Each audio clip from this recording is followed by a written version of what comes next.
عزیزان محترم، big night, very very big night. دن بھی بڑا تھا، رات بھی بڑی ہے. دن غازی سے منسوب تھا اور رات میرے اس امام سے منسوب ہے.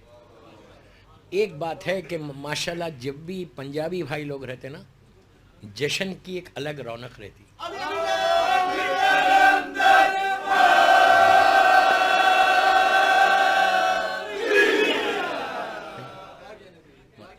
بھائی صرف پنجابی نہیں،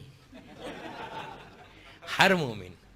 لیکن آپ کا تو اس لیے کہ میں بہت پنجابی بھائیوں کے ساتھ رہا گلف میں، مختلف جگہوں پہ، لندن میں، امریکہ میں. لندن میں تو بہت ہے ماشاءاللہ، یو کے میں مختلف جگہوں پہ. یہ لوگ ان کی شانیاں اور ہیں، مولائی لوگ ہیں. اور ابھی یہاں ان کے شعرا بھی ویسی ہے، قصید خان بھی ویسی ہے. کتنی اچھی بات بتا رہے تھے کہ صلوات کا ثواب کیا ہے. یہ جو پوری روایت انہوں نے نہیں پڑھی، آپ پوری روایت سنیں گے تو آپ خوش ہوئیں گے.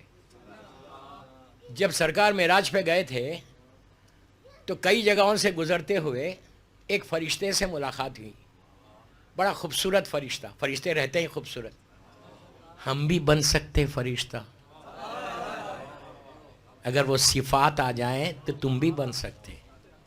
حیرت مت کرو، تم تو اشرف المخلوقات ہو یار، فرشتوں سے بڑے ہو تم. بہرحال تو ایک فرشتے سے ملاقات ہوئی. سرکار تو جانتے ہیں کہ یہ کون ہے. ہر طرف ہاتھ، ہزاروں کی تعداد میں ہاتھ ہے. انبلیویبل، اللہ کا کریشن تھا. یہ اس کی شان ہے، قادر مطلق ہے. ہر ہاتھ کے پیچھے 5 انگلی، اس کے ساتھ اتنی انگلیاں، یعنی کاؤنٹلیس فنگرز اس کے پاس تھے وہاں پہ. تو سرکار نے پوچھا تو کرتا کیا ہے بھائی، تیرا کام کیا ہے؟ اس نے کہا اللہ کے رسول، اللہ کی جتنی رحمت اوپر سے نازل ہوتی بارش کی شکل میں، کسی شکل میں، اس کو میں کاؤنٹ کرتا ہوں.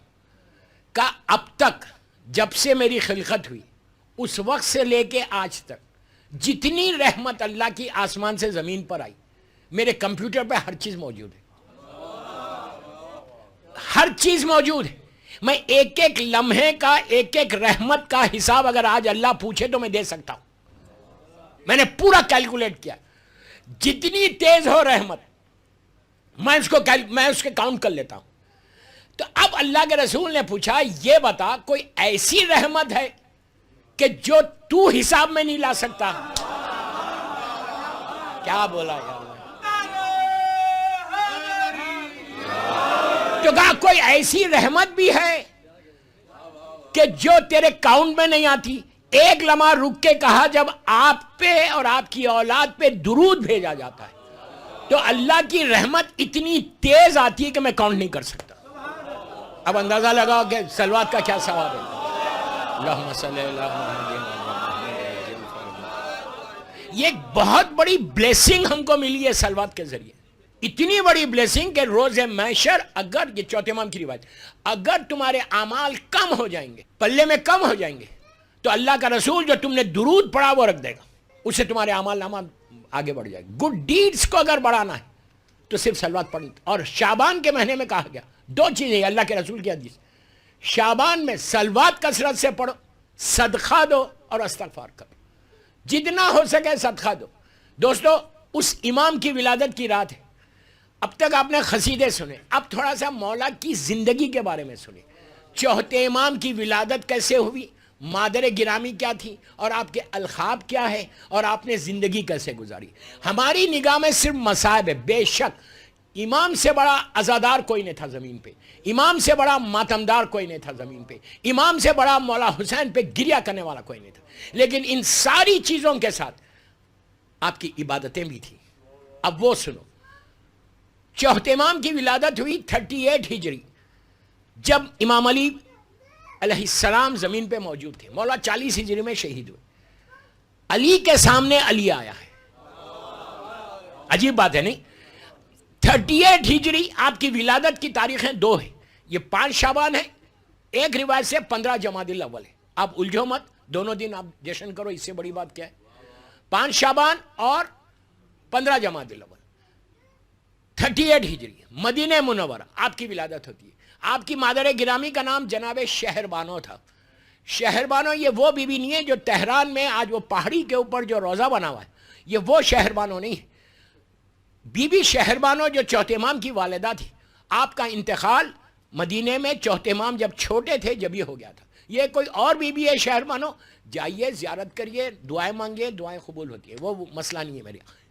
شہربانو آپ کی مادر گرامی کا نام ہے. آپ ایران سے آئی تھی اور امام علی علیہ السلام نے مولا حسین کا عقد جناب شہربانو سے کیا تھا. پاک اور پاکیزہ خاتون, ایک امام کی ماں بننے والی تھی, ایک امام کی بیوی بننے والی تھی, انتہائی پاکیزہ خاتون. چوتھے امام کی ولادت ہوئی مدینہ منورہ میں, اور جب مولا دنیا میں آئے, مولا حسین شہزادے کو لے کے امام علی کے پاس آئے. مولا نے بچے کو لیا, بچے کو لے کے ماتھے کو چوما, اپنی زبان دی. ہر معصوم کا طریقہ تھا کہ پہلی غذا معصوم کی لعاب دہن ہوتا تھا. اللہ کے رسول نے امام علی کو دیا تھا, مولا سے وہاں سے چلتا ہوا یہ آیا, اپنی زبان دی, پیار کیا اور کہا بیٹا کوئی نام رکھا ہے؟ تو کہا بابا آپ کے ہوتے ہوئے کیسے نام رکھوں گا؟ تو کہا اس کا نام لوح محفوظ پہ علی ہے.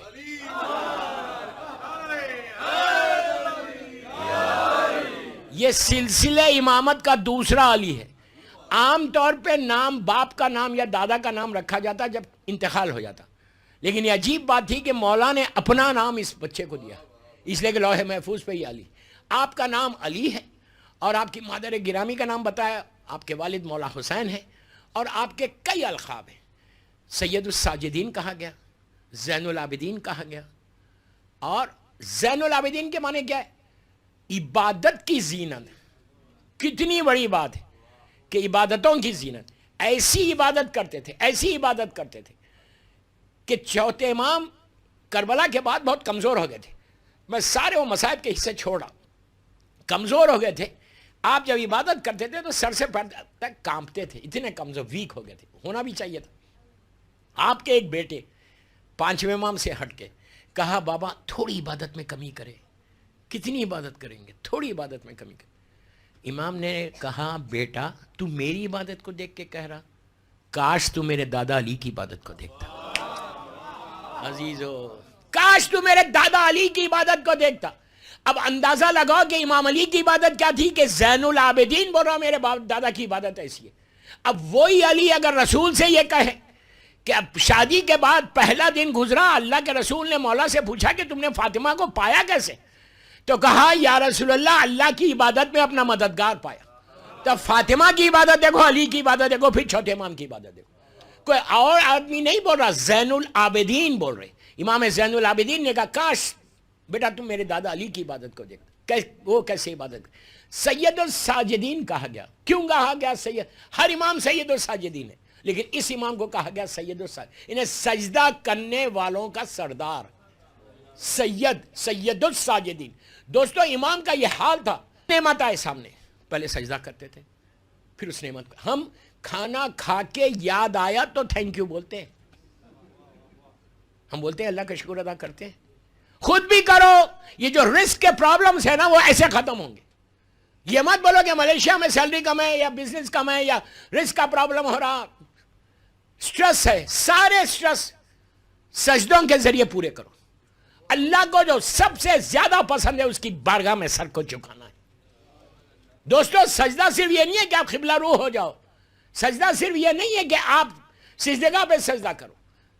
آپ نارمل سجدہ ہے, اب سر جھکانا ہے, یہ بھی کافی ہے. میٹنگ میں بیٹھے ہوئے, کوئی ٹینڈر لینے جا رہے, کوئی بزنس کے لیے جا رہے, جاب پہ جا رہے, تم صبح میں آفس میں انٹر ہو کے خالی اللہ کی بارگاہ میں یہ سج جھکا کے بولو کہ اللہ تیرا شکر ہے کہ تو نے اس قابل کیا کہ آج میں اپنے رزق کی تلاش میں آ گیا.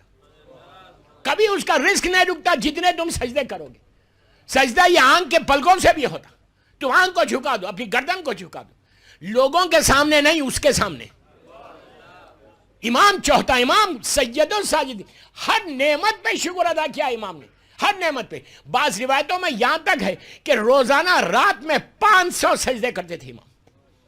اتنی کثرت سے عبادت کی, اور اسیر ہو کے بھی عبادت کی, کربلا میں بھی عبادت کی, مدینے میں بھی عبادت کی، پوری زندگی آپ کی پیشانی پہ نماز کے گھٹے آ جاتے، آپ کے یہ حصے پہ گھٹے آتے، اس کو کاٹا جاتا تھا، یہاں سے کاٹا جاتا تھا، اور ساری یہ چیزیں آپ کی لحد میں دفن کیا گیا تھا۔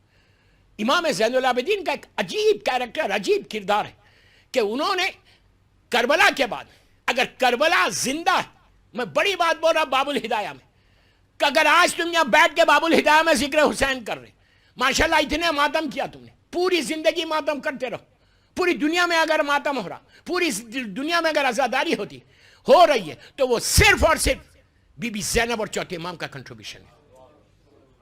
ان لوگوں نے ایسا کام کیا عزاداری کے لیے۔ ہم کیا عزاداری کر سکتے؟ ہماری عزاداری کیا ہے؟ آدھا گھنٹہ، ایک گھنٹہ، 24/7 انہوں نے عزاداری کی ہے، لیکن عزاداری کے ساتھ عبادتوں کو نہیں چھوڑا، اللہ کی عبادت بھی کرتے رہے، اور اللہ کی عبادت بھی کی، دعائیں بھی مانگی۔ آپ کی مشہور کتاب صحیفہ کاملہ ہر کے گھر میں نہیں بھی ہے تو تمہارے ٹیلی فونز میں پلیز غور سے سنو۔ دیکھیں، میں جشن پڑھ رہا، امام کی زندگی پڑھ رہا۔ کیوں پڑھ رہا امام کی زندگی؟ صرف اس لیے پڑھ رہا کہ امام کی زندگی بھی تو ہم کو معلوم ہو کہ مولا نے زندگی کیسے گزاری، وہ اپنے سامنے رکھ کے پھر تم اپنی زندگیوں کو گزارو، پھر تم دیکھو کہ تم کیسے دنیا میں گرو کرتے ہو۔ مشہور کتاب صحیفہ کاملہ ہر کے پاس ہے، کوئی یہ نہیں بول سکتا کہ صحیفہ کاملہ، اس لیے کہ تمہارے اسمارٹ فون پہ صحیفہ کاملہ مل جائے گی۔ کتنا پڑھا ہے اس میں سے؟ کتنی دعائیں مولا کی پڑھی ہیں؟ امام کی دعائیں، کلام امام ہے۔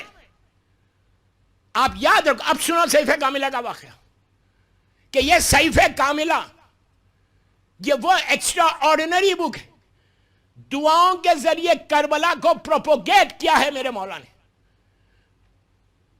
واقعہ کربلا کے بعد 61 میں واقعہ ہوا، 95 میں مولا کی شہادت ہے، 34 ایئر، 34 برس زندہ رہے اور کربلا کو پروموٹ کرتے رہے، پروپوگیٹ کرتے رہے، پھیلا دیا کربلا کو۔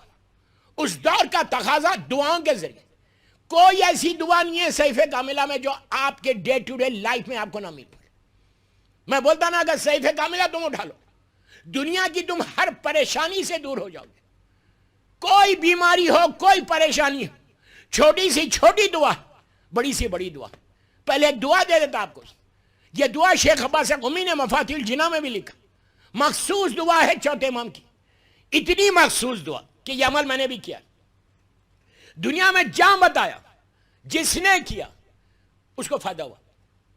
شیخ عباس قمی نے مفاتیح الجناح میں بھی لکھا، 5 یا 6 لائن کی دعا ہے، 2 رکعت امام زین العابدین سے حاجت کی نماز پڑھنا، اس کے بعد مصلی پہ بیٹھو، غور سے سنو، اور 100 مرتبہ یہ دعا پڑھو۔ مفاتیح میں دیکھ لو کیا کیا چیزیں لکھی ہوئی ہیں اس کے پیچھے، 100 ٹائمز پڑھو، 100 ٹائمز پڑھ کے اللہ کی بارگاہ میں امام کا واسطہ دے کے دعا کرو۔ یہ وہ دعا ہے دوستو، 40 دن کے اندر تمہاری دعا پوری ہوتی ہے اگر تم حق پہ ہو۔ اگر گردن پہ تلوار بھی آ جائے تم موت سے بچ جاتے، رزق سے کے پرابلمز دور ہوتے، ہسبینڈ اینڈ وائف کے ایشوز دور ہوتے، 1000 فائدے یہ دعا کے، چوتھے امام کے۔